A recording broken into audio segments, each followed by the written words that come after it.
जब वक्फ बिल पेश हुआ तो उद्धव ठाकरे के एमपी नहीं थे लोकसभा में, मैं देखा हूं। उस वक्फ के कानून के इंट्रोडक्शन पर असदुद्दीन ओवैसी अकेले लड़ रहा था।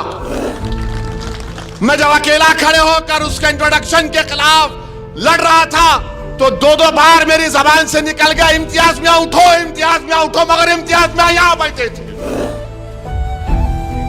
इम्तियाज अख्तर अली मान अगर कामयाब हो जाते, किसका फायदा होता? आपका होता, संविधान का होता, जमहूरियत का होता।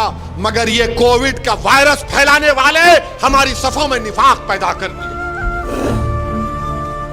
मैं आपको बताना चाह रहा हूं कि आज नासिर के खिलाफ भी कैंडिडेट है। कौन है उन्होंने? क्या शिवसेना वाले उद्धव ठाकरे, सॉरी दो शिवसेना हो गए, दोनों मिलके घी चाट रहे, एक घी खा लिए एक चाट रहे। किसने CAA बिल की तायीद की थी पार्लियामेंट में? किसने NRC की तायीद की थी? किसने ट्रिपल तलाक की तायीद की थी? किसने UAPA के कानून की तायीद की थी? किसने जब वक्फ बिल पेश हुआ तो उद्धव ठाकरे के एमपी नहीं थे लोकसभा में, मैं देखा हूं। कोई उद्धव ठाकरे के एमपी नहीं थे लोकसभा में, पूरे बाहर चले गए। जब वक्फ का बिल पेश हुआ तो कौन लड़ रहा था? उस वक्फ के कानून के इंट्रोडक्शन पर असदुद्दीन ओवैसी अकेले लड़ रहा था। और मैं आपको आज दिल की बात बता रहा हूं, मुझे माफ कर देना औरंगाबाद के गयूर लोगों। मैं जब अकेला खड़े होकर उसके इंट्रोडक्शन के खिलाफ लड़ रहा था तो दो दो बार मेरी जबान से निकल गया, इम्तियाज मियां उठो, इम्तियाज मियां उठो, मगर इम्तियाज मियां यहां बैठे थे। मेरे भाई, ये वक्फ का कानून मस्जिदों को छीन लेगा अगर यह कानून बनता है।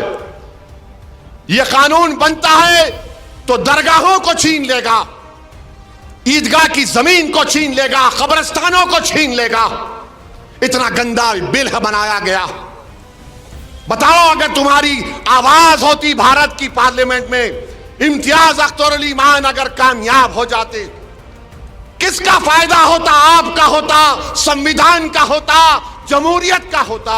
मगर ये कोविड का वायरस फैलाने वाले हमारी सफों में निफाक पैदा कर दिए। इस तरह का वक्फ का बिल पेश किया गया भारत की पार्लियामेंट में। मेरे अजीज दोस्तों और बुजुर्गों, इस कानून के खिलाफ हमको और आपको खड़े होना है। और मुझे यकीन है कि अगर ये बिल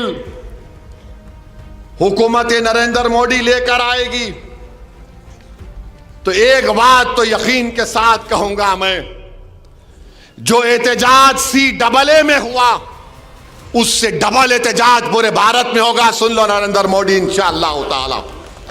ये बिल को हम नहीं मानते। ये बिल हमारी मस्जिदों को छीनना चाहेगा। अगर ये महाराष्ट्र में कौन विधानसभा में खड़े होकर ये 100 लोग बोलेंगे?